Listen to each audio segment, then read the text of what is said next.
이 이야기는 어쩌면 우리가 매일 스쳐 지나가는 평범한 삶 속에 숨겨진 믿기 힘든 운명의 아이러니에 관한 기록일지도 모릅니다.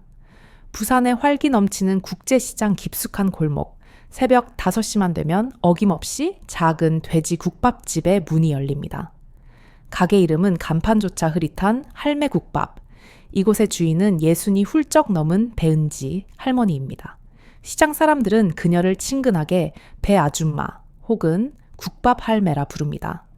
낡은 남색 앞치마를 두른 차에 허리가 약간 굽은 그녀는 주름진 손으로 뽀얀 국물과 푸짐한 고기를 토렴하여 뜨거운 국밥 한 그릇을 내밉니다.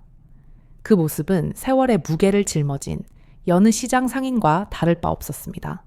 손님들은 그 국밥 한 그릇의 값 7,000원에 대해 때로는 걱정 섞인 질문을 던지곤 했습니다. 아지매, 요즘 물가가 이리 비싼데 이 가격에 남는 게 있습니까? 그러면 은지는 그저 묵묵히 미소로 화답할 뿐이었습니다. 하지만 누구도 감히 상상조차 하지 못하는 진실이 있었습니다. 배은지. 그녀는 단순히 국밥을 파는 할머니가 아니었습니다. 이 작은 가게가 자리 잡고 있는 국제시장 전체의 실질적인 소유주였습니다. 그녀의 명의로 된 자산 목록은 시장의 지분에서 그치지 않았습니다. 서울 강남에 세련된 부티크 호텔 3곳, 그리고 전국 각지에 60개가 넘는 가맹점을 보유한 한식 프랜차이즈 기업 K푸드홀딩스의 명예로운 회장이 바로 그녀였습니다. 재산 규모만 따져도 조단위 수천억 원을 가볍게 넘어서는 대한민국의 거물 사업가였습니다. 이 믿기 힘든 부와 지위는 낡은 시장 골목에서 피어오르는 돼지국밥의 희뿌연 김 속에 완벽하게 가려져 있었습니다. 그 사실을 알고 있는 사람은 극소수에 불과했습니다. 심지어 아들 자섭과 유선우와조차 어머니가 가진 사업체의 전체 규모와 영향력을 시장 사람들에게는 철저히 비밀로 하고 있습니다. 선우는 대기업 H그룹의 최연소, 최고 경영자 자리에 올라 있었지만 시장 사람들의 눈에 그는 그저 주말에 어머니 가게에 들러 돕는, 어머니를 잘 챙기는 착한 아들, 그 이상도 이하도 아니었습니다. 어머니, 아직도 이 낡은 앞치마를 쓰세요. 제가 지난달에 사드린 그 비싼 명품 앞치마는 어디 두고, 선우가 사준 값비싼 선물들은 서랍 깊은 곳에 고이 접혀 있었습니다. 몸에 밴 검소함, 어린 시절의 가난이 남긴 습관은 성공과 부로도 쉽게 지워지지 않는 영혼의 흔적이었습니다. 그녀에게 있어 넉넉한 부는 안정감을 주었지만 가난했던 시절의 검약 정신은 여전히 그녀의 일상을 지배하고 있었습니다. 해가 저물고 시장의 활기가 사그라들 때 은지는 조용히 장부를 정리합니다. 오늘 하루 국밥 가게가 벌어들인 수익은 고작 수십만 원. 시장 사람들은 그녀가 하루 벌어 하루 먹고 사는 노인이라 여겼지만 바로 그 시간에 그녀의 이름으로 돌아가고 있는 호텔과 프랜차이즈들은 수천만 원, 수억 원의 매출을 올리고 있었습니다. 이 엄청난 격차에도 불구하고 그녀에게 가장 소중한 곳은 여전히 이 작고 허름한 국밥집이었습니다. 이곳은 돌아가신 아버지의 손맛이 살아 숨쉬는 곳이며 그녀의 모든 성공이 시작된 운명의 원점이었기 때문입니다. 가난했지만 사랑이 넘쳤던 아버지의 땀과 눈물이 배어있는 이곳을 지키는 것이 그녀에게는 막대한 부를 쌓는 것보다 훨씬 더 중요한 삶의 의미였습니다. 하루를 마친 은지는 굳이 자가용 대신 낡은 시내버스를 타고 집으로 돌아갑니다. 창밖으로 서울의 휘황찬란한 마천루들이 흘러갑니다. 그중 일부는 사실 그녀의 소유였지만 그녀는 여전히 소박하고 오래된 작은 아파트에 홀로 살고 있었습니다. 화려함보다는 평온함이, 누구에게도 방해받지 않는 익명이 그녀에게는 가장 편안한 삶의 방식이었습니다. 삶의 본질은 눈에 보이는 치장에 있는 것이 아니라 마음의 평화에 있다는 것을 그녀는 오래전에 깨달았습니다. 그날도 여느 때와 다름없이 조용히 하루를 마무리하려던 순간이었습니다. 아파트 현관의 우편함에 눈길이 멈췄습니다. 봉투 하나가 다른 우편물 사이에서 유독 빛나고 있었습니다. 금색 테두리에 화려한 문양이 새겨진 누가 봐도 평범치 않은 고급스러운 초대장이었습니다. 문을 열고 들어가기 전 호기심에 봉투를 뜯어 보았습니다. 그리고 그 안에서 나온 내용은 예상치 못한, 어쩌면 그녀의 삶 전체를 뒤흔들 재회의 시작이었습니다. 배은지님께 한울중학교 졸업 50주년 기념 동창회에 귀한 걸음을 부탁드립니다. 심장이 쿵쿵 뛰기 시작했습니다. 50년 전, 그 이름만 떠올려도 가슴이 먹먹해지는 고통스러운 시절. 특히 초대장 하단에 찍힌 이름, 동창회 회장 황미란을 보았을 때 은지는 숨이 막히는 듯한 고통을 느꼈습니다. 황미란. 그 이름은 그녀의 청춘 시절 가장 깊고 쓰라린 상처와 불가분의 관계로 얽혀 있었습니다. 그녀의 손은 미세하게 떨리기 시작했고 거실 소파에 주저앉아 그 이름이 인쇄된 초대장을 움켜쥐었습니다. 50년 전의 기억이 마치 홍수처럼 그녀의 의식을 덮쳐왔습니다. 한울 중학교 시절 그녀는 시장 돼지국밥집의 가난한 딸이었고 황미라는 유명 병원장 아버지 밑에서 자라난 부잣집 외동딸이었습니다. 두 사람 사이에는 도저히 넘을 수 없는 계급의 벽이 존재했습니다. 황미라는 그녀를 냄새나는 거지 딸이라 놀렸고 그녀의 낡은 옷과 신발을 조롱하며 공개적인 수치심을 안겨주었습니다. 그 벽은 어린 은지를 매일 매순간 짓눌렀던 삶의 무게이자 깊은 수치심의 근원이었습니다. 50년 동안 덮어두었던 상처가 이 한 장의 초대장으로 인해 다시 세상 밖으로 드러나는 순간이었습니다. 은지는 따뜻한 차를 마시며 깊이 고민했습니다. 가야 할까, 말아야 할까? 가면 다시 상처를 입을지도 모른다. 황미라는 여전히 그 오만한 태도로 자신을 대할지 모른다. 하지만 가지 않는다면 이 상처를 평생 안고 살아가야 할지도 모른다. 그녀는 결국 아들 선우에게 전화를 걸었습니다. 선우야, 엄마인데 목소리가 많이 가라앉았는데 괜찮으세요?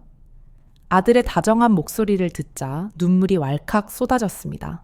그녀는 선우에게 과거의 가난과 괴롭힘에 대해 자세히 말한 적이 없었습니다. 그저 힘들었다는 정도만 전했을 뿐 50년 만에 동창회 초대장이 왔단다. 오, 잘 됐네요. 엄마. 옛, 친구들도 만나고 재미있을 거예요. 선우의 순수한 반응에 그녀는 쓴웃음을 지었습니다. 친구? 자신에게 그런 존재가 있었던가. 엄마는 학창시절이 그리 즐겁지 않았단다. 그녀는 깊은 한숨을 내쉬며 털어놓았습니다. 엄마는 가난했단다. 아버지는 시장에서 국밥을 파셨고 그때는 지금처럼 성공하지 못했을 때니까. 그래서 심한 괴롭힘을 당했어. 특히 황미란이라는 아이한테는 정말 지독하게 당했단다. 지금도 그 이름을 들으면 가슴이 두근거릴 정도야. 그런데 그 아이가 이번 동창회 회장이래. 엄마, 어떻게 해야 할까? 그녀는 진심으로 떨리는 목소리로 물었습니다. 선우는 잠시 침묵하다가 단호하게 말했습니다. 엄마, 그냥 가세요. 엄마는 더 이상 그 시절의 가난한 소녀가 아니잖아요. 지금 엄마는 성공한 사업가이고 존경받는 분이에요. 그 황미란이라는 사람에게 지금의 엄마 모습을 보여주면 돼요. 그 말이 은지의 가슴을 울렸습니다. 그래, 나는 더 이상 그때의 배은지가 아니다. 시간은 많은 것을 바꾸어 놓았다. 알겠다. 네 말이 맞을지도 모르지. 이제 이 상처와 마주해야 할 때가 온 것 같구나. 통화를 마친 은지는 다시 초대장을 바라보았습니다. 결심이 섰습니다. 가기로 했습니다. 50년 동안 품어온 이 상처를 드디어 끝낼 때가 온 것입니다. 동창회는 다음 주 토요일, 일주일 동안 마음의 준비를 할 수 있었습니다. 그녀는 결국 평소에 자신답게 가장 검소하고 단정한 옷을 입기로 결정했습니다. 화려한 옷차림은 그녀의 본질이 아니었으니까요. 일주일의 시간은 50년의 상처를 되감을 준비를 하는 기간이었습니다. 배은지는 침대에 누워 천장을 바라보며 끊임없이 황미란의 얼굴을 떠올렸습니다. 그 오만했던 태도는 세월 앞에서 어떻게 변했을까? 아니면 여전히 그 거만한 미소를 간직하고 있을까? 수많은 추측이 꼬리를 물었지만 그녀는 더 이상 그 어떤 모습에도 흔들리지 않을 자신감을 느꼈습니다. 이제 과거의 상처를 직시할 준비가 되었기 때문입니다. 하지만 밤잠은 쉽게 오지 않았습니다. 눈을 감으면 중학교 교실 그리고 교복을 입은 미란의 날카로운 얼굴이 떠올랐습니다. 50년의 시간이 흘렀음에도 그 기억은 어제의 일처럼 생생했습니다. 너 또 그 헌 교복 입고 왔니? 언제 세탁하는 거야? 2학년 교실 창가에 앉아있던 은지를 향해 미란이 내뱉었던 첫마디는 귓가에 선명하게 남아있습니다. 입구를 가리키며 킥킥 웃던 미란과 그 일당들. 그때의 굴욕감은 여전히 가슴을 조여왔습니다. 아버지는 새벽부터 밤늦게까지 시장에서 돼지국밥을 파셨고 6살에 어머니를 여인 그녀를 홀로 키우셨습니다. 가난했지만 사랑만은 넘쳤던 집이었습니다. 하지만 학교에서는 달랐습니다. 은지는 곧 시장 국밥집의 가난한 딸로 불렸습니다. 야, 네 아버지 국밥 파는 거 봤어. 뭔가 지저분해 보여서 그냥 지나갔지. 그런 걸 어떻게 먹니? 미란의 말에 교실은 웃음바다가 되었고 은지는 책상만 내려다보며 입을 꾹 다물었습니다. 하굣길에는 미란과 친구들이 그녀를 애워싸고 책가방을 빼앗아 비온 뒤에 진흙탕에 던졌습니다. 흙탕물에 젖은 공책과 교과서를 밤새도록 말리면서 울었던 기억은 평생의 트라우마로 남았습니다. 가장 힘들었던 건 신발이었습니다. 아버지가 무리해서 사주신 검은색 구두는 돈이 없어 딱 맞는 사이즈를 못 사고 나중에 발이 크면 신으라며 한 치수 큰 것을 사주셨습니다. 그 구두를 신고 등교할 때마다 미라는 놀려댔습니다. 은지야, 그 신발 뭐야? 할아버지 신발 훔쳤니? 매일 같이 놀림을 당하며 그녀는 점점 위축되었고 학교 가는 것이 두려웠습니다. 그때마다 아버지는 말씀하셨습니다. 은지야, 사람은 마음이 중요하단다. 겉모습만으로 사람을 판단하는 사람은 분명 언젠가 후회하게 될 거야. 아버지의 말씀을 가슴에 새기고 학교를 다녔지만 매일은 고통스러웠습니다. 특히 급식 시간이 지옥 같았습니다. 미라는 그녀가 밥 먹는 모습을 보며 비웃었습니다. 얘, 왜 그렇게 허겁지겁 먹니? 집에서 밥을 못 먹니? 하기야 돈이 없으니 어쩔 수 없겠지. 은지는 대답 없이 그저 먹는 데 집중했습니다. 실제로 새벽부터 아버지 가게 일을 돕느라 아침 식사를 거르는 날이 많았고 배가 고파 급식을 서둘러 먹는 것을 미라는 조롱했던 것입니다. 중학교 3학년 때 졸업 문집을 만들면서 장래 희망을 적을 때가 있었습니다. 은지는 큰 식당을 열어 아버지를 편하게 해드리고 싶다고 적었습니다. 미라는 그것을 보고 박장대소하며 큰 식당 해봤자 돼지 국밥집이겠지. 평생 국밥이나 끓이면서 살겠네. 딱 어울린다 라고 내뱉었습니다. 교실은 다시 웃음바다가 되었고 은지는 얼굴이 새빨개진 채 화장실로 달려가 밤새 베개를 적시며 울었습니다. 하지만 바로 그때 그녀는 결심했습니다. 언젠가 황미란에게 반드시 이 모든 것을 갚아주겠다고. 고등학교는 다른 학교로 진학하며 미란과 헤어졌고 그녀의 마음은 조금이나마 편안해졌습니다. 아버지의 장사는 조금씩 자리를 잡기 시작했고 은지 역시 틈틈이 경영을 배웠습니다. 대학에는 가지 못했지만 19살부터 아버지 가게 일을 도우며 가게 운영의 모든 것을 배웠습니다. 24살, 아버지가 돌아가시자 그녀는 돼지 국밥집을 물려받았습니다. 그때부터 그녀의 인생이 크게 변하기 시작했습니다. 음식 맛과 접객 태도가 입소문을 타면서 단골 손님이 늘었고 가게를 확장했습니다. 30살 무렵에는 첫 프랜차이즈 계약을 맺었고 40살에는 국제시장 부지 자체를 매입했습니다. 그리고 지금에 이르렀습니다. 시장의 가난한 국밥집 딸이 이런 거물이 될 줄 누가 상상이나 했겠습니까? 침대에서 일어난 은지는 창밖을 바라보았습니다. 서울의 아침이 밝아오고 있었습니다. 괜찮아. 이제 이 상처와 맞설 수 있어. 아버지의 말씀대로 사람은 마음이 중요한 것이었습니다. 그녀는 떨리는 가슴을 안고 평소대로 검소한 복장으로 외출 준비를 했습니다. 옷장에는 값비싼 옷들이 수두룩했지만 그것은 그녀답지 않았습니다. 다만 20살 생일에 아버지가 무리해서 사주신 작은 진주 목걸이만은 몰래 목에 걸었습니다. 특별한 날에만 착용하는 그녀에게는 가장 소중한 보물이었습니다. 동창회 장소인 최고급 호텔의 현관에 도착하자 화려한 조명과 고급스러운 분위기가 그녀를 압도했습니다. 한울중학교 50주년 동창회라고 쓰인 현수막이 눈에 들어왔습니다. 크게 심호흡을 하고 안으로 발을 내디뎠습니다. 성함을 여쭈어봐도 될까요?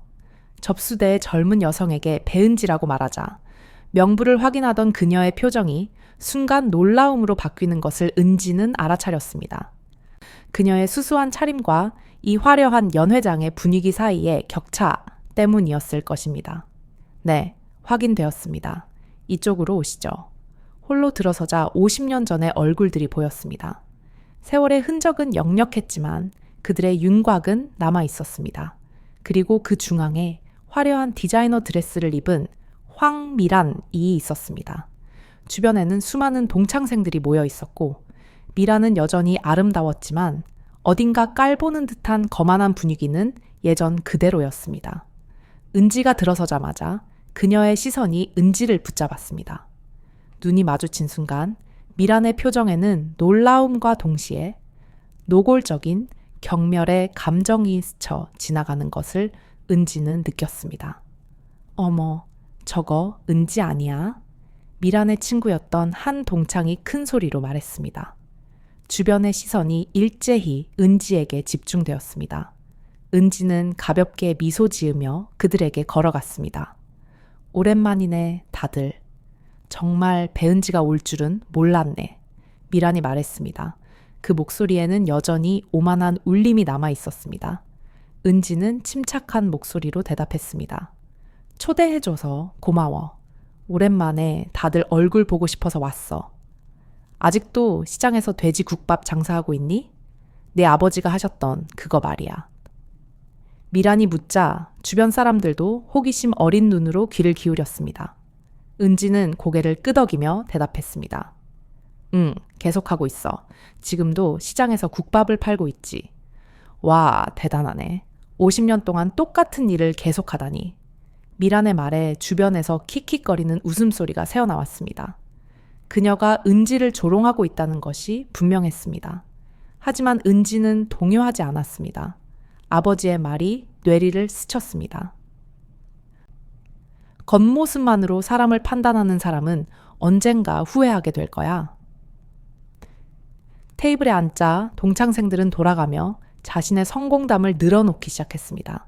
의사가 된 사람, 대학 교수가 된 사람, 대기업 임원이 된 사람, 마지막에 미란이 이야기를 시작했습니다. 우리 딸 정계나 고은은 지금 대기업에서 부장으로 있어. 아직 30대 중반인데도 말이야. 정말 자랑스럽지. 그런데 은지 너는? 혹시 너도 자식이 있니? 다시 시선이 은지에게 집중되었습니다. 은지는 조용히 대답했습니다. 응, 아들 하나 있어. 회사 다니고 있지. 어디? 큰 회사야? 미란이 끈질기게 묻자 은지는 미소만 지었습니다. 뭐, 평범한 회사야. 미란은 흡족한 듯 웃더니 자신의 가방에서 명함을 꺼내 보여주었습니다. 이것 좀 봐. 우리 딸 예나 명함인데 H그룹 마케팅 부장이야. 정말 대단하지? 연봉도 높아서 우리도 덕분에 호강하고 있어. 은지는 그 명함을 힐끗 바라보았습니다. H그룹. 바로 그녀의 아들 선우가 CEO로 있는 회사였습니다. 하지만 그녀는 입 밖에 내지 않았습니다. 아직 그때가 아니라고 안다에 생각했기 때문입니다. 풀코스 식사가 시작되었고 미라는 딸의 자랑을 끝없이 이어갔습니다.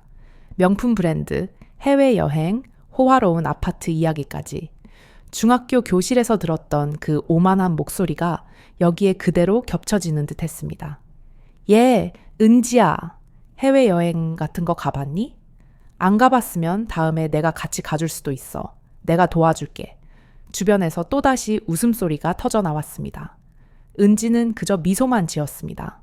사실 지난 10년간 전 세계 50개국 이상을 여행했지만 굳이 말할 필요는 없었습니다. 배은지가 황미란의 끝없는 딸 자랑과 해외여행 권유를 들으며 미소만 짓고 있을 때였습니다. 그녀는 지난 10년간 전 세계 50개국을 여행했지만 굳이 말할 필요를 느끼지 못했습니다. 바로 그때 연회장 문이 요란하게 열리며 한 젊은 여성이 뛰어들어왔습니다.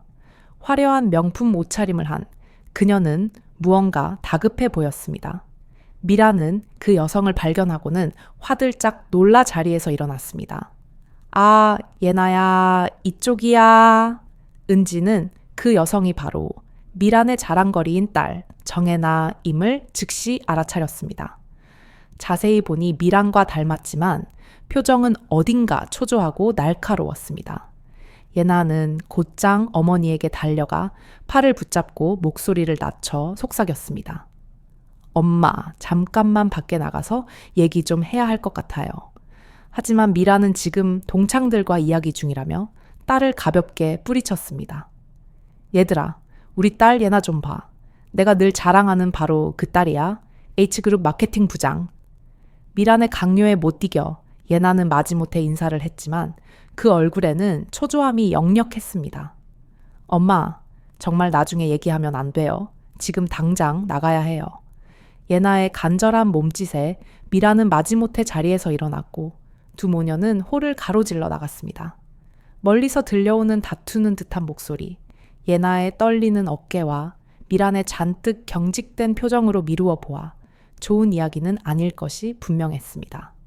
얼마 후 미라는 혼자 테이블로 돌아왔습니다. 그녀는 어색하고 굳은 표정으로 억지로 미소를 지어 보였습니다. 죄송해요. 딸이 회사 일 때문에 스트레스를 좀 받는 것 같아서요. 그 말에도 불구하고 그녀의 얼굴에는 명백한 불안감이 스며 있었습니다. 은지는 아무 말 없이 그 상황을 지켜볼 뿐이었습니다. 잠시 후 은지는 화장실에 가기 위해 자리에서 일어났고 홀을 나와 복도를 걷고 있을 때 호텔 로비에서 날카로운 고함 소리가 들려왔습니다. 내가 누군지 알아? 이런 식으로 대처하는 건 말도 안 돼. 당장 지배인 불러와. 로비로 가보니 예나가 프론트 직원에게 고래고래 소리를 지르고 있었습니다.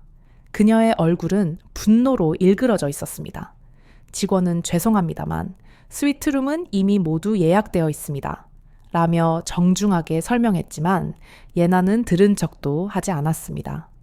나 여기 VIP 회원이야. 당장 다른 예약 취소하고 그 방 나한테 돌려. 못하겠다면 이 호텔 매출에 문제 생기게 해줄 테니까.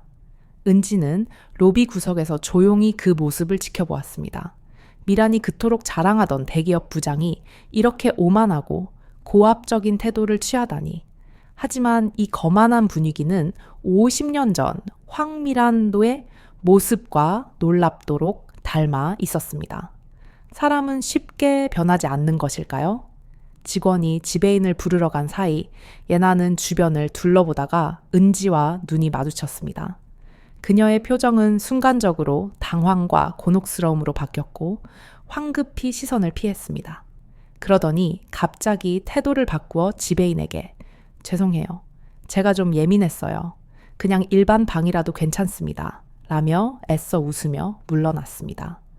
그 모습을 보며 은지는 왠지 모르게 가슴이 싸늘해지는 기분이었습니다. 예나는 분명 자신이 여기서 보인 추태를 은지가 목격했다는 사실을 의식하는 듯 했습니다. 화장실을 다녀와 홀로 돌아가려던 길에 또다시 예나와 마주쳤습니다. 예나는 어색하게 은지에게 말을 걸었습니다. 아까 그 일 보셨어요? 은지는 짐짓 모르는 척 대답했습니다. 글쎄요, 무슨 일 말씀이세요? 그러자 예나는 안도하는 표정을 지었습니다. 아무것도 아니에요. 혹시 저희 엄마한테는 비밀로 해주시면 안 될까요? 죄송합니다. 은지는 아무 말 없이 홀로 돌아왔습니다. 미란이 어머, 예나 못 봤니? 라고 물었지만 그녀는 아니, 못 봤는데 라고 거짓말을 했습니다.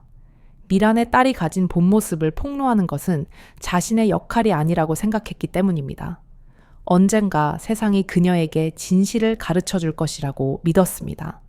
미란의 자랑은 계속되었지만 은지는 그저 흐름을 듣고 있었습니다. 화려한 겉모습 뒤에 숨겨진 실체를 보고 나니 그 모든 자랑이 안쓰럽게만 느껴졌습니다. 그리고 바로 그때 홀의 문이 다시 한번 열렸습니다. 은지의 심장이 빠르게 뛰기 시작했습니다. 그곳에 서 있는 사람은 다름 아닌 그녀의 아들, 유선우. 였습니다. 은지는 놀라 자리에서 벌떡 일어났습니다. 선우가 이곳에 올 것이라고는 전혀 예상하지 못했기 때문입니다. 선우야, 네가 여기를 어떻게? 엄마가 걱정돼서요. 무슨 일이 생길지 몰라서 혹시나 해서 와봤어요. 그 한마디에 괜한 일을 했다며 웃음이 나오려다가도 동시에 가슴이 따뜻해지는 기쁨을 느꼈습니다. 괜찮아. 엄마는 이제 옛 상처를 극복했단다. 선우는 고개를 끄덕이며 주변을 둘러보았습니다. 그때 미란이 호기심 가득한 눈빛으로 다가왔습니다. 수수한 은지와 달리 선우의 깔끔한 정장과 값비싼 시계는 한눈에 봐도 그의 지위가 높음을 짐작하게 했기 때문일 것입니다. 아, 네가 아드님이시구나. 유선우라고 합니다. 선우는 공손하게 허리를 숙여 어머니께서 신세지고 있습니다. 라고 인사했고 미라는 예상치 못한 선우의 세련된 분위기에 잠시 당황하는 듯 했습니다. 설마 국밥집 아들이 이렇게 세련될 줄이야 라고 생각했을 것입니다. 어머니를 늘 지지해 주셔서 감사합니다. 선우의 말에 미라는 더욱 당혹스러운 표정을 지었습니다. 마치 은지가 의지할 곳이 없어 선우의 도움이 필요한 존재처럼 들렸을지도 모릅니다. 아니에요, 뭐려. 그렇게 대단한 사이는 아니고 그냥 오래된 지인이라서요. 미라는 어색하게 웃었습니다. 바로 그때 정예나가 다시 홀의 모습을 드러냈습니다. 그녀는 주변을 힐끗 둘러보다가 선우를 발견하는 순간 마치 핏기가 싹 가신 것처럼 얼굴이 새파래졌습니다. 유 이사님. 그녀의 목소리는 떨리고 있었습니다. 은지는 상황을 즉시 파악했습니다. 선우가 바로 예나의 직속 상사였던 것입니다. 선우는 예나를 알아보고 가볍게 고개를 끄덕였습니다. 정 부장, 여기서 만나다니 뜻밖이네요. 그 말에 예나는 허둥지둥 고개를 깊이 숙였습니다. 조금 전 호텔 로비에서의 고압적인 태도는 온데간데 없고 지금은 겁먹은 부하 직원의 얼굴이었습니다. 죄송합니다. 오늘은 휴가 중이라. 선우는 온화하게 미소 지었습니다. 괜찮습니다. 오늘은 사적인 자리니까요. 하지만 예나의 표정은 여전히 굳어 있었습니다. 그들의 대화를 지켜보던 미란이 불안한 목소리로 물었습니다. 예나야, 너 이분 아는 분이니? 네. 이분은 저희 회사의 마케팅 총괄 이사님이세요. 예나의 목소리는 작았고 미란의 얼굴은 순식간에 경악으로 얼어붙었습니다. 주변 동창생들도 일순간 조용해졌습니다. 설마 시장 국밥집 아들이 대기업의 임원일 줄이야. 게다가 미란이 그토록 자랑하던 딸의 상사라니. 아, 그러셨군요. 유 이사님은 우리 딸 예나 회사분이셨군요. 미라는 억지로 미소를 지었지만 그 눈빛에는 동요가 가득했습니다. 네, 정 부장님은 소중한 인재입니다. 선우의 말에 예나는 안도하는 표정을 지었지만 미라는 여전히 이 상황을 이해하지 못하는 듯 은지를 뚫어지게 쳐다보았습니다. 도대체 배은지 내 아들이 왜 어떻게 된 일이야? 어머니, 슬슬 가시죠. 다른 약속도 있으시잖아요. 선우가 은지에게 속삭였습니다. 그 시선에서 은지는 계획대로 라는 느낌을 읽었습니다. 그래, 가야지. 다들 오랜만에 만나서 반가웠어. 고마워. 은지가 자리에서 일어나려 하자 미란이 황급히 그녀의 손을 붙잡았습니다. 벌써 가는 거야? 할 이야기가 많은데. 그녀의 태도는 완전히 바뀌어 있었습니다. 조금 전에 오만함은 사라지고 오히려 초조함이 묻어났습니다. 다음에 또 만나자. 선우가 바쁜 일이 있는 것 같으니. 은지는 미란의 손을 부드럽게 풀고 자리에서 일어났습니다. 주변 동창생들은 모두 멍한 상태였고 무슨 일이 일어났는지 아직 상황을 파악하지 못한 듯 했습니다. 문 가까이 걸어갔을 때 뒤에서 예나의 목소리가 들렸습니다. 유 이사님, 잠깐만요. 예나는 당황과 불안이 뒤섞인 표정으로 다가왔습니다. 내일 회사에서 뵙겠습니다. 선우는 부드러운 말투로 대답했습니다. 그럼요. 오늘은 사적인 자리니까요. 다음에 뵙죠. 예나는 그 자리에 굳어 움직이지 못했습니다. 은지와 선우는 묵묵히 호텔을 나섰습니다. 채 올라탄 순간 은지는 깊은 숨을 내쉬었습니다. 네가 이 일을 어떻게 알았니? 엄마가 걱정돼서 무슨 일이라도 생길까 봐요. 그리고 사실 처음부터 알고 있었어요. 정 부장이 황미란 씨 딸이라는 걸. 엄마가 동창회 초대장 받았다는 얘기를 들었을 때 바로 짐작했죠. 아들이 이 모든 것을 파악하고 있었다는 사실에 은지는 놀라 말문이 막혔습니다. 엄마가 오랫동안 품어온 상처를 이젠 풀어주고 싶었어요. 그리고 그들에게도 작은 교훈이 필요하다고 생각했고요. 아들의 배려에 은지는 감동했고 동시에 방금 전의 일들이 떠올라 웃음이 터져 나왔습니다. 마치 드라마 같은 전개였네. 아직 시작일 뿐이에요, 어머니. 이제부터가 진짜 드라마죠. 선우의 말에 은지는 묘한 기대감에 휩싸였습니다.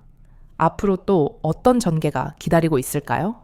호텔을 나선 후 차에 올라탄 배은지는 깊은 한숨을 내쉬었습니다. 50년의 앙금이 한순간에 폭발했다가 수습된 듯한 기분이었습니다. 그녀는 아들 유선우에게 물었습니다.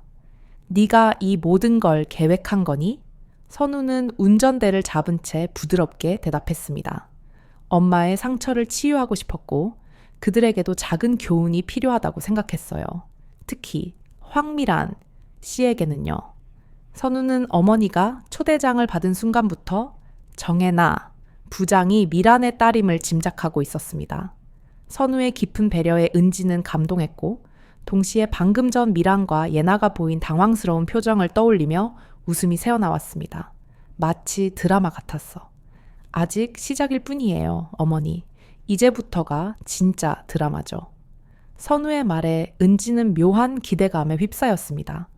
아들의 계획은 과연 어디까지 이어질까요? 다음 날 아침, 은지는 평소대로 새벽 5시에 일어나 돼지국밥 육수를 끓이기 시작했습니다.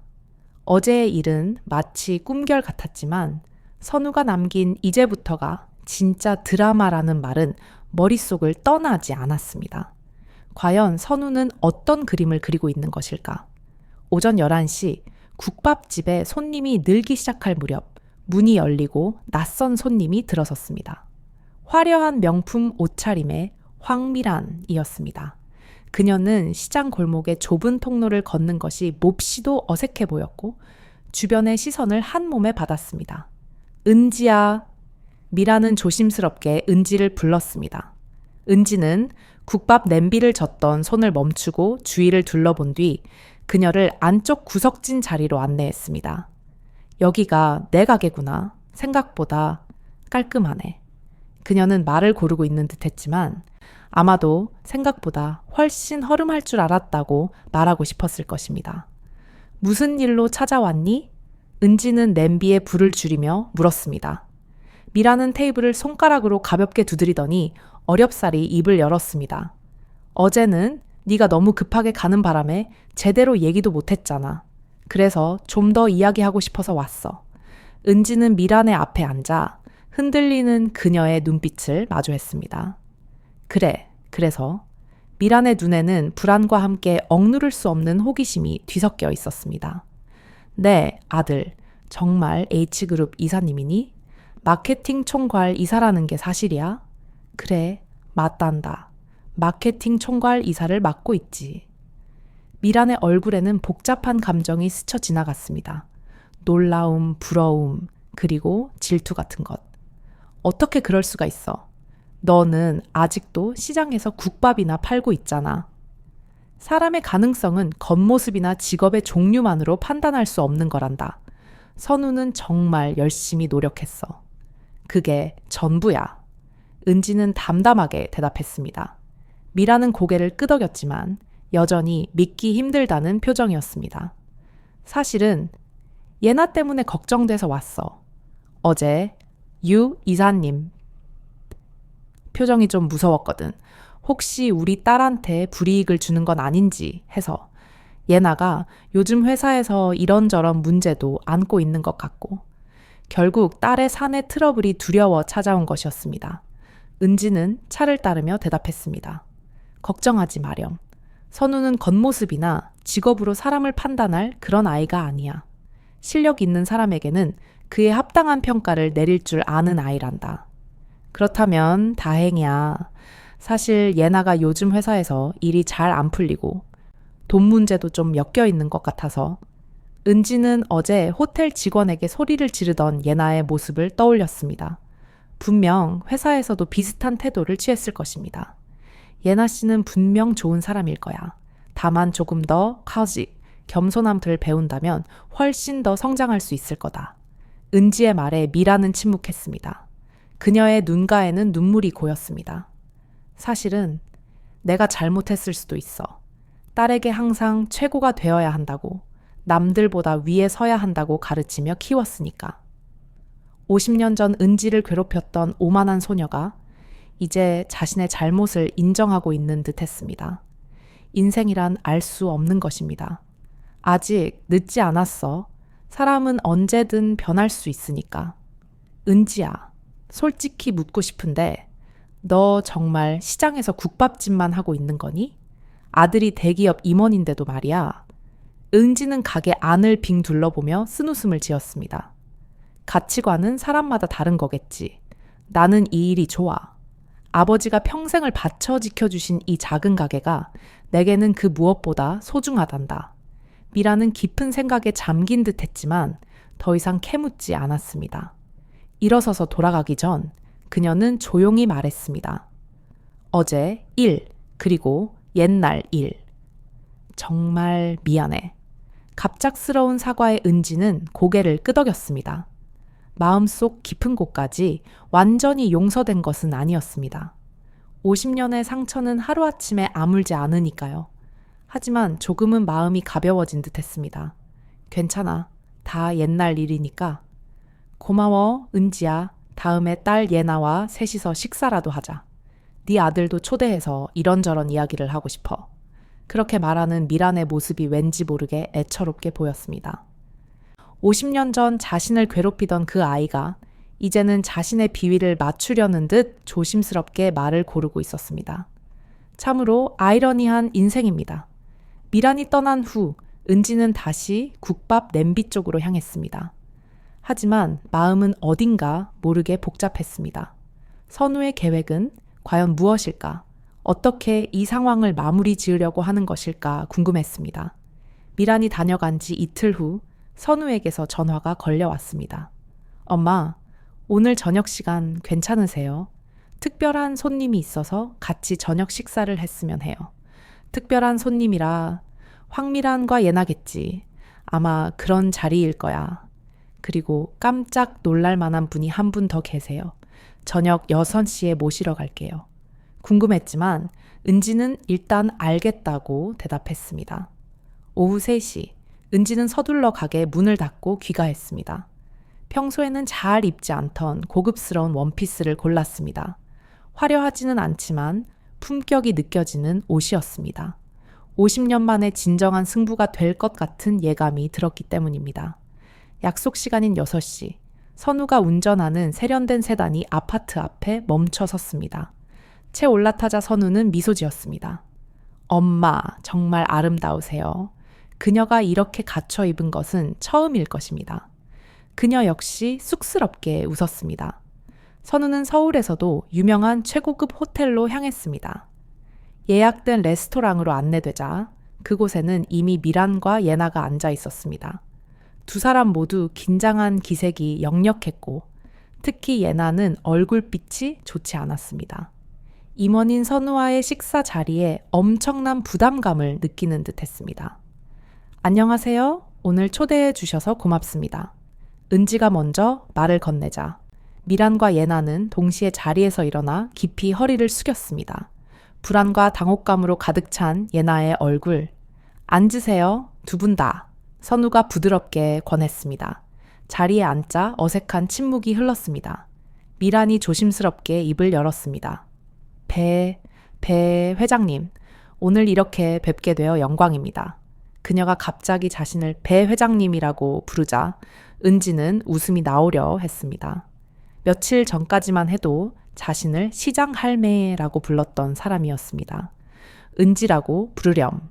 우리 50년 지기 동창이잖아. 은지의 말에 미라는 어색하게 웃었습니다. 바로 그때 레스토랑 입구에서 새로운 인형이 나타났습니다. 선우가 일어나 회장님, 이쪽입니다. 라고 소리쳤습니다. 은지가 눈을 크게 뜨자 그곳에는 바로 맨렌그룹의 구 회장반이 걸어오고 있었습니다. 70대 중반의 관록 있는 신사였습니다. 그가 테이블 가까이 다가오더니 은지를 향해 깊이 허리를 숙였습니다. 배은지는 아들 유선우가 운전하는 고급 세단에서 내렸습니다. 그녀는 평소에는 입지 않던 화려하지 않으면서도 품격 있는 어두운 색의 원피스를 입고 있었습니다. 50년의 묵은 상처를 끝낼 중요한 밤이 될 것 같은 예감이 들었기 때문입니다. 선우가 엄마 정말 아름다우세요 라고 말하자 그녀는 쑥스러워 웃었지만 마음속으로는 강한 결의를 다지고 있었습니다. 선우는 그녀를 서울에서도 손꼽히는 최고급 호텔의 레스토랑으로 안내했습니다. 예약된 테이블에는 이미 황미란과 정예나가 앉아 있었습니다. 두 사람 모두 잔뜩 긴장한 모습이었습니다. 특히 예나는 얼굴빛이 좋지 않았습니다. 직장 상사인 유선우 이사와의 식사 자리에 엄청난 압박감을 느끼고 있을 것이 분명했습니다. 안녕하세요. 오늘 초대해 주셔서 고맙습니다. 은지가 먼저 차분한 목소리로 말을 건넸습니다. 미란과 예나는 동시에 자리에서 벌떡 일어나 깊이 허리를 숙였습니다. 예나의 얼굴에는 불안과 당혹감이 뒤섞여 있었습니다. 앉으세요. 두 분 다. 선우가 부드럽게 권했습니다. 자리에 앉자 어색하고 무거운 침묵이 흘렀습니다. 미라는 잔뜩 경직된 채 조심스럽게 입을 열었습니다. 배 회장님, 땡, 오늘 이렇게 뵙게 되어 영광입니다. 그녀가 자신을 배 회장님이라고 부르자 은지는 속으로 웃음을 참아야 했습니다. 며칠 전까지만 해도 그녀를 시장 할매라 부르며 조롱했던 미란이었습니다. 마치 딴 사람처럼 보였습니다. 은지라고 부르렴. 우리 50년 지기 동창이잖아. 은지의 말에 미란은 더욱 어색하게 미소 지었습니다. 바로 그때였습니다. 레스토랑 입구에서 우아한 실루엣이 나타났습니다. 유선우가 자리에서 일어나 회장님, 이쪽입니다. 라고 소리쳤습니다. 은지가 눈을 크게 뜨고 바라보자 그곳에는 대한민국 재계의 거목 H그룹의 구 회장이 걸어오고 있었습니다. 70대 중반의 관록 있는 신사는 테이블 가까이 다가오더니 모두의 예상을 깨고 배은지를 향해 깊이 고개를 숙였습니다. 처음 뵙겠습니다. 배은지 회장님 기식. 드디어 뵙게 되었습니다.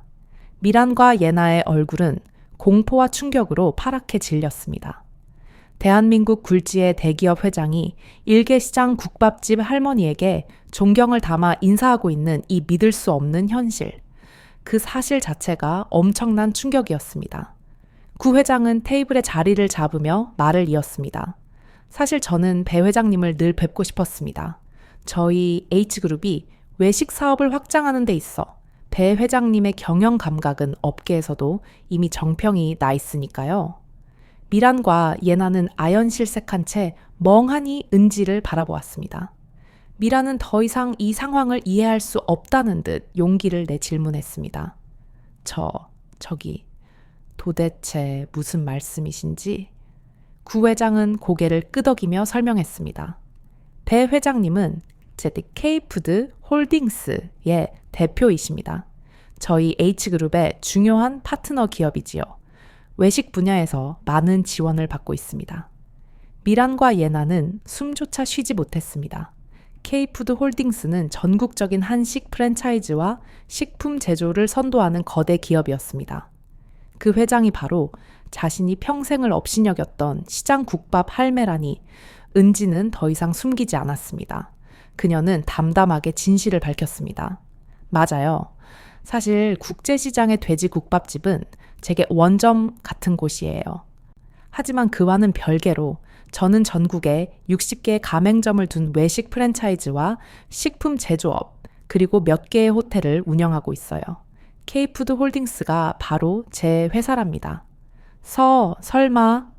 미라는 말문이 막혔고 예나는 눈만 크게 떴습니다. 하지만 도대체 왜 그렇게 부자이시면서 아직도 시장에서 국밥을 파시는 거예요? 미라는 마지막 의문점을 토해냈습니다. 은지는 잔잔하게 미소 지으며 대답했습니다. 그곳이 바로 제 고향아이니까요.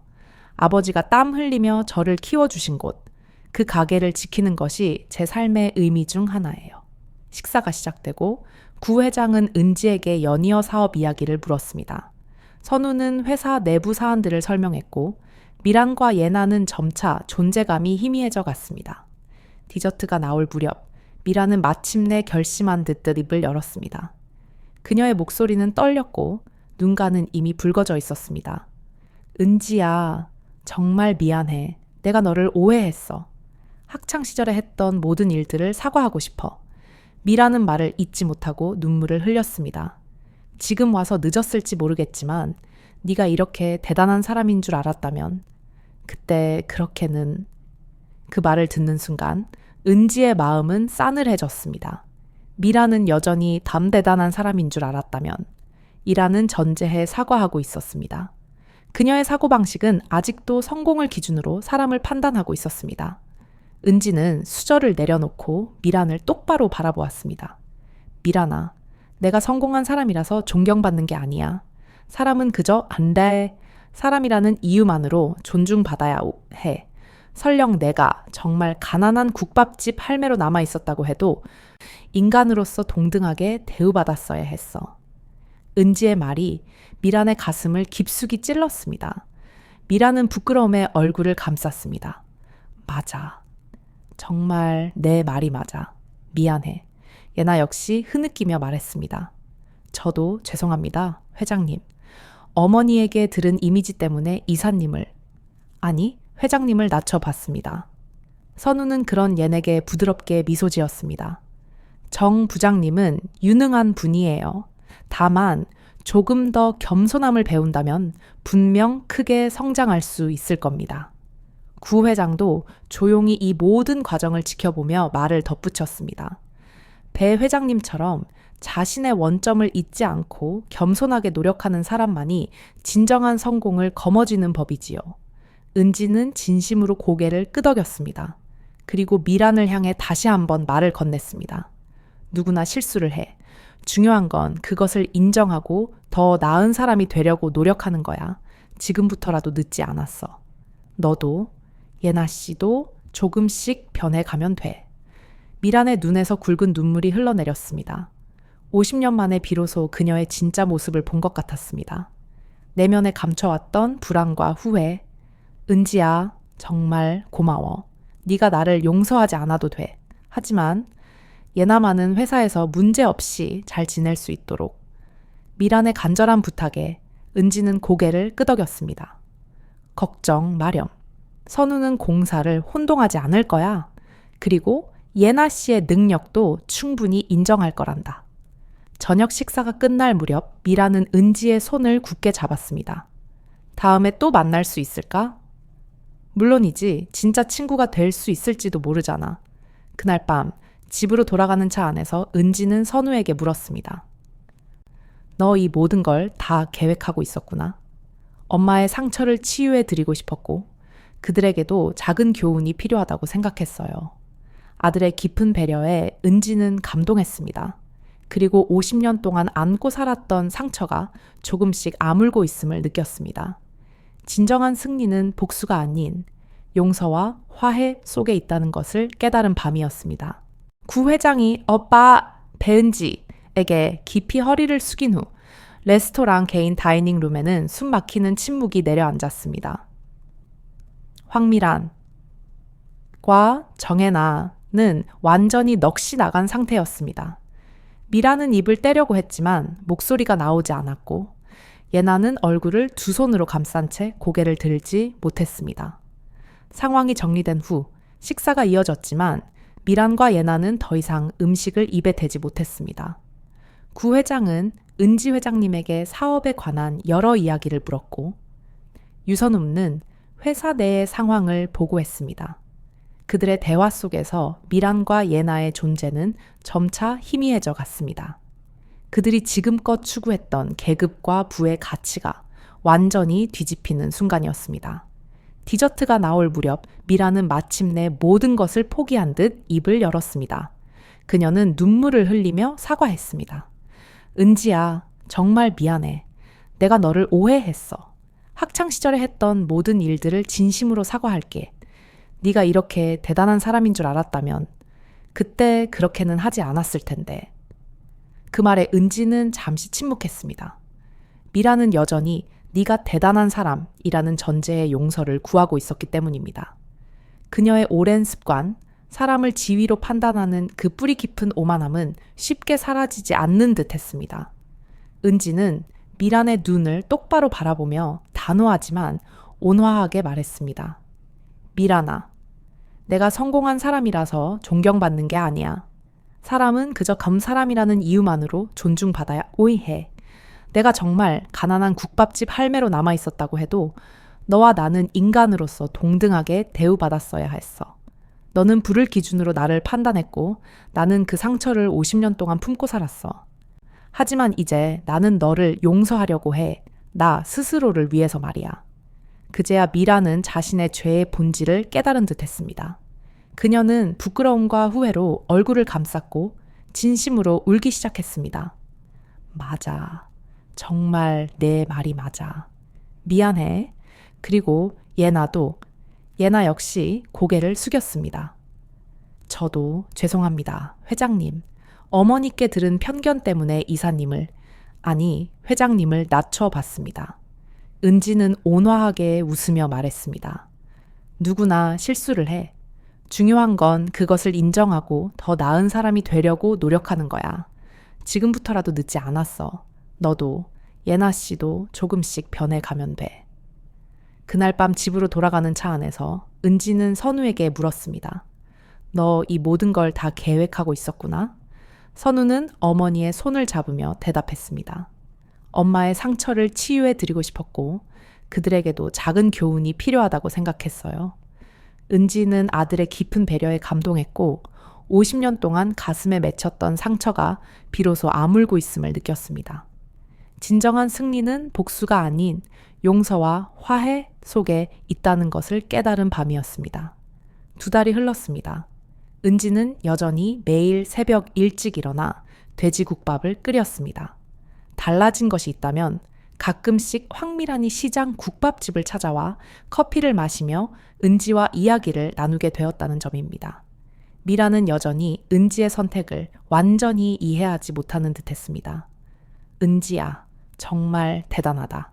이렇게 엄청난 자산을 가지고 있으면서도 이렇게 검소하게 살다니 행복은 돈이나 지위에서 오는 게 아니란다. 내가 좋아하는 일을 하고 의미 있는 삶을 사는 것. 그게 나에게는 훨씬 더 풍요로운 일이야. 그날 밤 은지는 오랜 시간 동안 생각했던 중요한 결정을 내렸습니다. 그녀의 자산 상당 부분을 사회에 환원하기로 한 것입니다. 특히 어려운 환경에서 자라는 아이들과 영세 사업자들을 지원하는 재단을 설립하기로 마음먹었습니다. 다음 날 아침 선우에게 전화를 걸었습니다. 선우야, 엄마가 큰 결심을 했다. 무슨 일이세요? 재단을 만들려고 해. 이름은 담배 국밥 나눔 재단 고차으로 할까 생각 중이야. 도움이 필요한 아이들과 소규모 사업자들을 지원하는 재단 말이다. 선우는 기쁨을 감추지 못했습니다. 어머니, 정말 멋진 결정이세요. 제가 전폭적으로 지원하겠습니다. 한 달 후, 배 국밥 나눔 재단이 공식적으로 설립되었습니다. 은지는 자신의 이름이나 얼굴을 전면에 내세우지는 않았지만 재단 활동에 적극적으로 참여했습니다. 특히 국제시장의 상인들을 위한 지원과 경제적으로 어려운 가정의 아이들을 위한 장학금 제도에 힘을 쏟았습니다. 언론에서도 이 사실을 대대적으로 보도했고 세상은 시장 국밥 할매가 이런 큰 재단을 세웠다니라며 놀라움을 금치 못했습니다. 그때 황미란이 급히 가게로 찾아왔습니다. 역시 네가 그 재단의 설립자였구나. 뉴스에서 봤어. 수천억 원 규모래. 은지는 웃으며 대답했습니다. 나 역시 한때는 도움이 필요한 아이였단다. 그래서 이제는 내가 손을 내밀고 싶었어. 미란의 눈시울이 붉어졌습니다. 나도 도울 일이 없을까? 큰 돈은 없지만. 물론이지. 재단은 여러 종류의 지원을 환영하고 있어. 네가 가진 인맥이나 경험도 분명 큰 도움이 될 거다. 미라는 알겠다, 시켜만 줘 라며 고개를 끄덕였습니다. 그녀 역시 변화하고 있었습니다. 재단의 활동이 본격화되면서 국제시장의 빈 점포를 활용하여 젊은이들의 창업을 돕는 프로젝트가 시작되었습니다. 저렴한 임대료에 경영 컨설팅까지 제공되었습니다. 그중 하나가 젊은 요리사들을 위한 공동 주방인 베키친이었습니다. 한 젊은 요리사가 은지에게 깊이 고개를 숙였습니다. 할머니, 정말 감사합니다. 이 프로그램이 없었더라면 저는 절대 제 가게를 열지 못했을 거예요. 은지는 따뜻하게 그를 격려했습니다. 괜찮아. 네가 열심히 해서 언젠가 다른 누군가를 돕는 사람이 되는 거야. 재단의 활동은 점차 전국으로 퍼져나갔습니다. 배장학금 수혜 학생들, 백희친 출신 탈 배국밥 나눔 재단단의 활동이 점차 전국으로 퍼져나갔습니다. 배장학금 수혜 학생들, 백희친 출신 젊은 요리사들, 자금 지원으로 사업을 확장한 소규모 사업자들, 그들의 성공 이야기가 조금씩 들려올 때마다 배은지는 큰 기쁨을 느꼈습니다. 그녀가 베푼 나눔이 수많은 사람들의 삶을 긍정적으로 변화시키고 있다는 사실은 수천억 원의 자산 규모보다 훨씬 더 큰 행복과 충족감을 안겨주었습니다. 이 모든 것이 50년 전의 그 쓰라린 상처에서 비롯되었다는 사실을 생각할 때면 인생의 묘한 신비에 대해 다시 한번 생각하게 되었습니다. 때로는 가장 큰 고통이 가장 위대한 선물이 되어 돌아올 수도 있는 것입니다. 그러던 어느 날 정혜나가 그녀의 국밥집을 찾아왔습니다. 예전과는 완전히 다른 소박하고 단정한 옷차림이었습니다. 배 회장님, 드릴 말씀이 있어요. 예나는 진지한 표정으로 입을 열었습니다. 그녀는 다니던 대기업 H그룹을 그만두고 자신의 사업을 시작하고 싶다고 했습니다. 진짜로 제가 하고 싶은 일을 찾았어요. 환경 문제를 해결하면서도 이윤을 창출할 수 있는 비즈니스 모델을 구상하고 있어요. 그 열정으로 가득 찬 눈빛을 보며 은지는 미소 지었습니다. 예전의 오만함이나 짜증은 온데간데 없었고 순수한 열의만이 빛나고 있었습니다. 좋네요. 그래서 구체적인 계획은 있나요? 장시간에 걸친 심도 있는 논의 끝에 은지는 예나의 사업에 출자를 결정했습니다. 또한 재단의 젊은 창업 지원 프로그램에도 연결해 주겠다고 약속했습니다. 예나는 눈물을 글썽이며 고개를 숙였습니다. 감사합니다. 그동안 왜 제가 배 회장님을 더 일찍 만나지 못했을까요? 네 안에 숨겨져 있던 진짜 모습이 이제야 비로소 피어난 것뿐이야. 내가 특별한 일을 한 건 아니란다. 은지의 말에 예나는 깊이 고개를 끄덕였습니다. 그렇게 한 달이 더 지났을 무렵 아들 시달 유선우발 씨가 가게로 찾아와 기쁜 소식을 전했습니다. 엄마, 좋은 소식이 있어요. 재단 활동이 전국적으로 주목받고 있는데 엄마의 삶을 다큐멘터리 프로그램으로 제작하고 싶다는 제안이 들어왔어요. 다큐멘터리요? 저 같은 사람을요? 은지는 조금 당황했습니다. 그녀는 겉으로 드러나는 것을 좋아하지 않았습니다. 네, 엄마의 삶의 발자취가 고통받는 많은 사람들에게 희망을 줄 수 있을 거라고 해요. 은지는 잠시 망설였습니다. 눈에 띄는 것은 싫었지만 만약 그것이 누군가에게 용기와 위로를 줄 수 있다면 거절할 이유가 없었습니다. 알겠다. 하지만 너무 과장되게 만들지는 말아달라고 부탁하렴. 곧이어 카메라가 국제시장으로 들어왔고 과거의 그녀와 현재의 그녀의 일상을 기록하기 시작했습니다. 처음에는 어색했지만 점차 익숙해졌습니다. 다큐멘터리가 방영되자 예상보다 훨씬 폭발적인 반응이 쏟아져 나왔습니다. 전국 각지에서 재단에 대한 기부와 협력 제안이 쇄도했고 같은 뜻을 가진 사람들이 모이기 시작했습니다. 무엇보다 많은 젊은이들이 배 할머니처럼 되고 싶다. 언젠가 성공하면 사회에 환원하고 싶다고 말해주었습니다. 그녀는 그들이 보낸 수많은 편지를 읽으며 눈물을 흘렸습니다. 자신의 삶이 이토록 많은 사람들에게 영향을 줄 수 있을 거라고는 상상도 하지 못했던 일입니다. 시장의 작은 돼지국밥집에서 시작된 그녀의 발자취는 이제 새로운 단계로 접어든 듯 했습니다. 이 모든 영광과 성장은 50년 전에 그 깊은 상처가 있었기에 가능했다는 것을 다시 한번 깨달았습니다. 때로는 가장 큰 시련이 인생의 가장 큰 축복이 될 수도 있는 것입니다.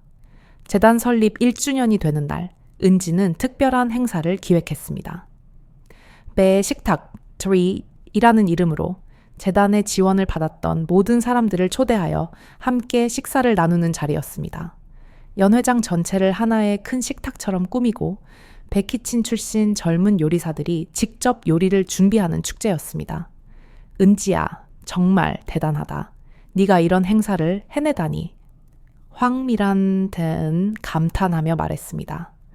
그녀 역시 이제는 재단 활동을 돕고 있었고 이전처럼 명품에 집착하지 않으며 삶의 진정한 가치를 조금씩 알아가고 있었습니다. 나 혼자 한 일이 아니야. 모두가 도와주었기에 가능했던 일이지. 연회장에는 정말 다양한 사람들이 모여 있었습니다. 장학금을 받은 학생들, 창업 지원을 받은 젊은 사업가들, 국제시장의 상인들, 그리고 기부를 해준 후원자들까지. 마치 거대한 한 가족처럼 웃음소리가 끊이지 않았습니다. 특히 정혜나의 모습이 빛나고 있었습니다. 그녀는 그린 라이프라는 환경 친화적 제품을 만드는 사회적 기업을 설립하여 어엿한 사장으로 활약하고 있었습니다. 이전의 오만함은 완전히 사라졌고 직원들과도 화목하게 지내고 있었습니다. 배 회장님, 정말 감사합니다. 제가 이렇게 변할 수 있었던 건 회장님 덕분이에요. 그녀의 눈은 진심으로 가득 차 있었습니다. 네 스스로의 힘으로 변한 거야. 나는 그저 조금 격려했을 뿐이지. 행사 중간, 유선우가 깜짝 이벤트를 준비했습니다. 무대에 올라 마이크를 잡은 그는 선언했습니다. 오늘은 특별한 손님들을 모셨습니다. 한울중학교 동창회 여러분입니다.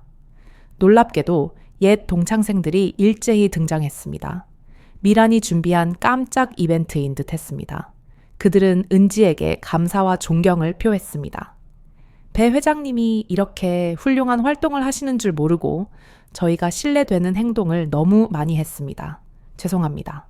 50년이 걸려 마침내 이루어진 화해였지만 결코 늦지 않았다고 은지는 느꼈습니다. 누구에게나 실수는 있는 법이란다.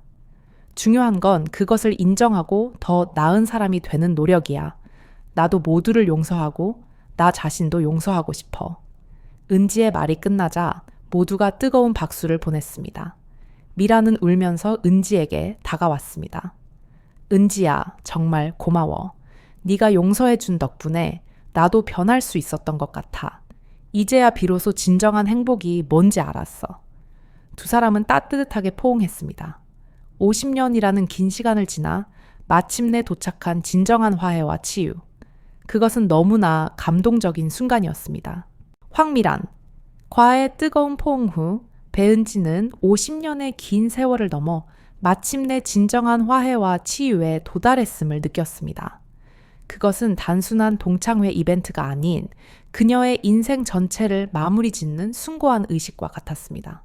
그날 밤 집으로 돌아온 그녀는 오랜만에 일기를 펼쳤습니다. 오늘 나는 진정한 의미에서 부자가 되었다. 돈이 아닌 마음의 풍요로움을 얻었기 때문이다. 모든 상처가 치유되었고 모든 원망이 용서로 바뀌었다. 앞으로의 삶은 나 자신만을 위한 것이 아니라 내가 받은 사랑을 사회에 되돌려주는 여정이 될 것이다. 일기를 덮고 창밖의 밤하늘을 올려다 보았습니다. 서울의 하늘에는 별들이 빛나고 있었습니다.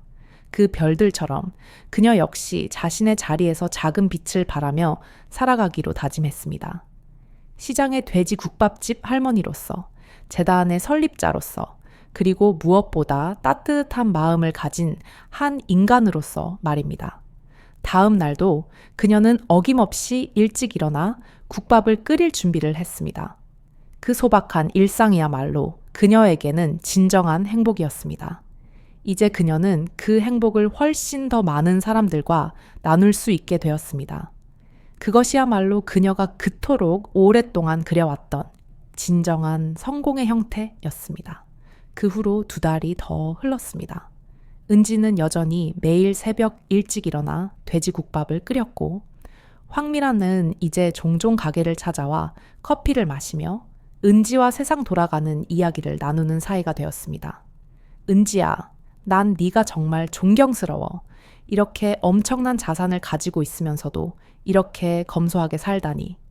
미라는 여전히 은지의 선택을 완전히 이해하지 못하는 듯 했습니다. 행복은 돈이나 지위에서 오는 게 아니란다. 내가 좋아하는 일을 하고 의미 있는 삶을 사는 것, 그게 나에게는 훨씬 더 풍요로운 일이야. 그 의미를 찾았기에 나는 네가 자랑하는 명품 드레스보다 이 낡은 앞치마가 더 소중한 거란다. 배국밥 나눔. 재단 다들 빠르게 성장했고 은지는 재단이 사회에 미치는 영향력을 체감할 수 있었습니다. 특히 정계나가 설립한 그린 라이프는 재단의 지원과 예나의 열정 덕분에 눈부신 성공을 거두었습니다. 예나는 이제 더 이상 오만하지 않았고 그녀의 직원들은 그녀를 진심으로 존경했습니다. 배 회장님, 제가 이렇게 변할 수 있었던 건 회장님께서 제게 진정한 기회담을 주셨기 때문이에요.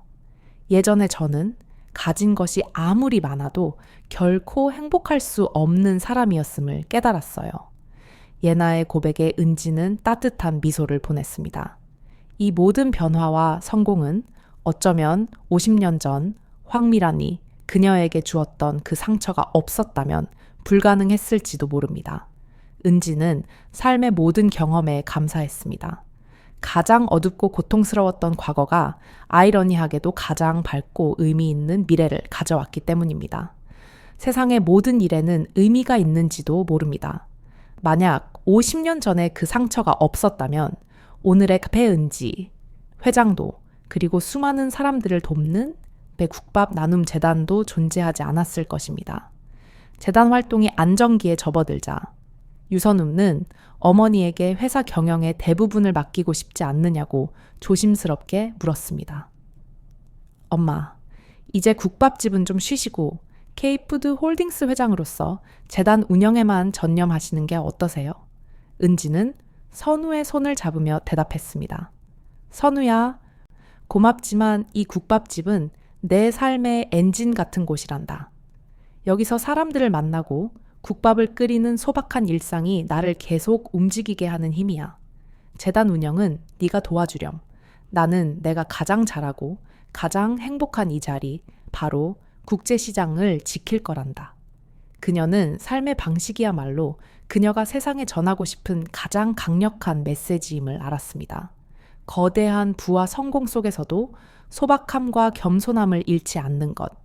그것이 바로 그녀가 가난 속에서 배운 아버지의 가르침이자 50년의 상처를 통해 얻은 인생의 본질이었습니다. 어느덧 시간은 흘러 배은지 회장의 삶을 다룬 다큐멘터리 제작팀이 국제시장으로 돌아와 마지막 촬영을 준비했습니다. 카메라는 그녀가 새벽 일찍 일어나 정성스럽게 육수를 끓이는 모습, 황미란과 함께 재단 봉사활동을 하는 모습, 그리고 정계나의 그린 라이프 기업을 격려하는 모습을 담았습니다. 마지막 인터뷰에서 은지는 카메라를 향해 담담하게 말했습니다.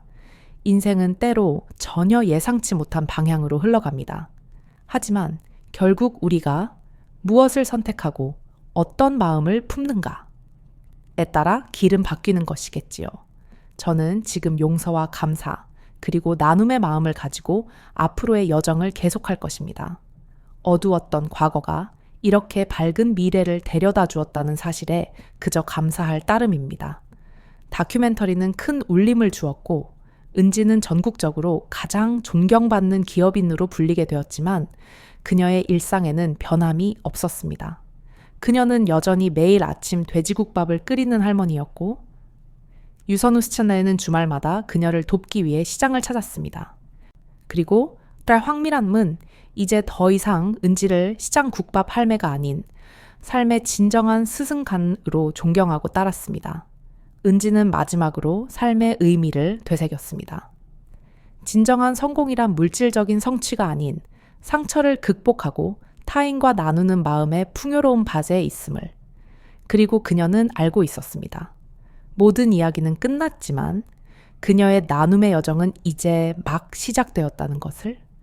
그녀는 모든 것에 감사하며 국제시장의 따뜻한 국밥집에서 다시 하루를 마무리하는 것이었습니다.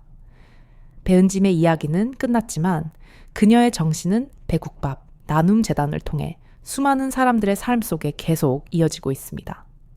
그녀의 삶은 모든 인간은 평등하며 겸손과 용서가 모든 것을 치유할 수 있는 가장 위대한 힘사임을 증명해 보였습니다.